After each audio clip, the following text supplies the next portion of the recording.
What's up, you guys? Teddy Striker here, and apparently Ciryl Gane is going to be taking on Alex Pereira, and I actually believe this might actually happen because Alex Pereira is clearly massive right now. He's walking around 242 pounds, and he usually walks around that weight, but I feel like it's been emphasized a lot lately.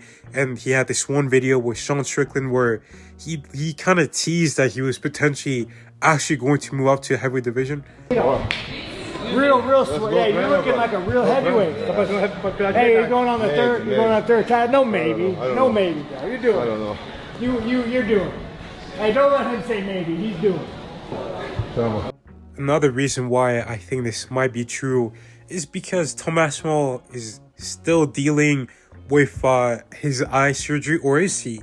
Is that all just BS? Like, did he make all that up? Because apparently now he's getting exposed by real doctors or saying, hey, whatever you did, like the treatment you did, does not correlate with the symptoms that you're saying.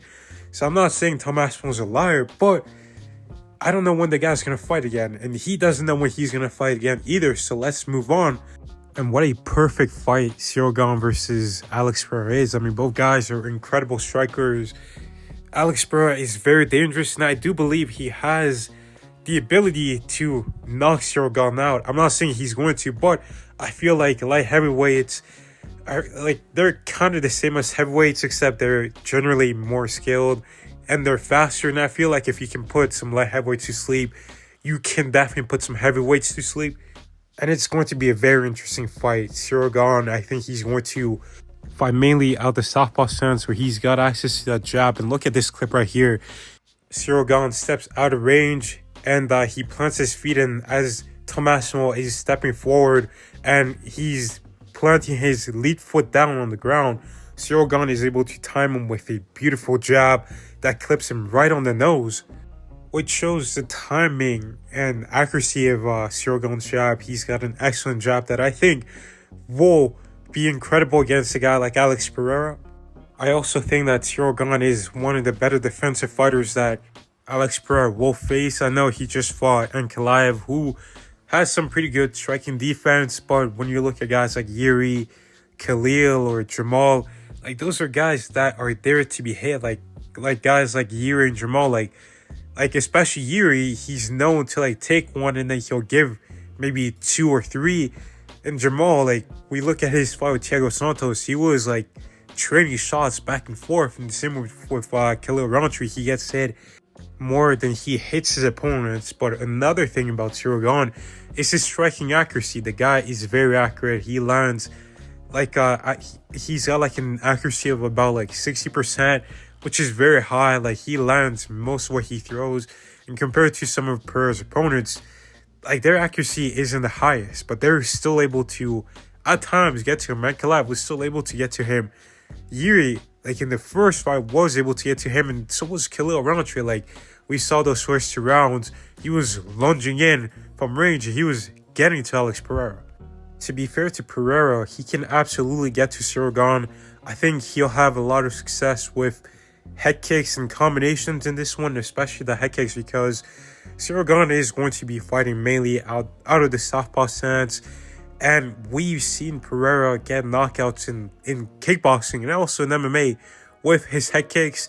He's got beautiful front kicks to the body that I think he'll be able to use to set up maybe some right question mark kicks. He was trying to land those on Khalil Roundtree, but Khalil Roundtree was able to duck under those and eventually counter him. But Ciryl Gane, he typically just blocks the head kicks, maybe even with one hand sometimes.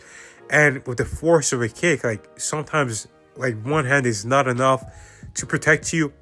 So that could be something that Pereira can exploit. And also Alexander Volkov and Ciryl a little bit had success.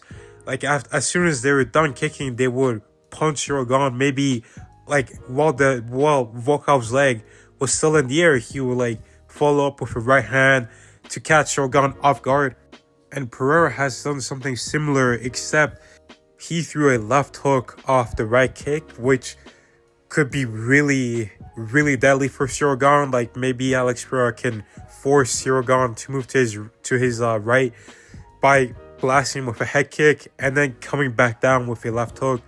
And catching Ciryl Gane, that could be something that works for him, or he could just simply use the right kick to shut down that side from Ciryl Gane, so Ciryl Gane can only move in the direction of the left hook.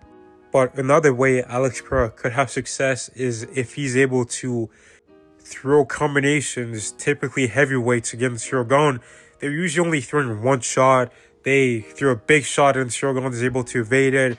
Or maybe they throw two shots and Ciryl Gane is still able to evade it. Like, Ciryl Gane is a very elusive fighter. So sometimes you gotta throw a little bit more out there to catch him with something clean. I mean, Volkov had to catch him with a spinning back fist, something very rare to catch this guy clean. And even Tai Tuivasa, he threw 3 punches for the final punch to finally catch Ciryl Gane clean on the chin and drop him. So to be honest, I think it's going to be a very fun fight, very competitive.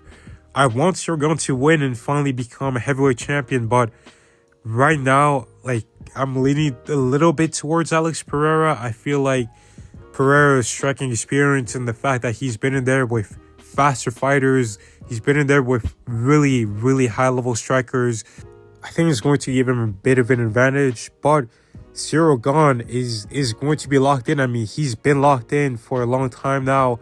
In 2024, when he fought Volkov, the guy was in the middle of becoming a Hollywood star. He was making movies, filming TV shows. He wasn't really focused on MMA. But as soon as he got that Tom Aspinall fight booked, he locked himself in the gym, became a full-on gym rat, and he's still in the gym. Currently, he's still working. He's in Dubai. And now it seems like Ciryl Gane has refound his focus, and I think that's going to be a dangerous Ciryl Gane. He looked a lot better in the Tom Aspinall fight, and I think he'll look better against Pereira. And I hope he wins, but I don't know. I think Pereira might win. But let me know your thoughts down below. It's still very early on. Do you think Pereira can actually become a 3-division champion? Or do you think Ciryl Gane can finally become the heavyweight champion, the undisputed heavyweight champion? But thank you guys for watching. God bless. Make sure you guys like and subscribe. And I will see you in the next one.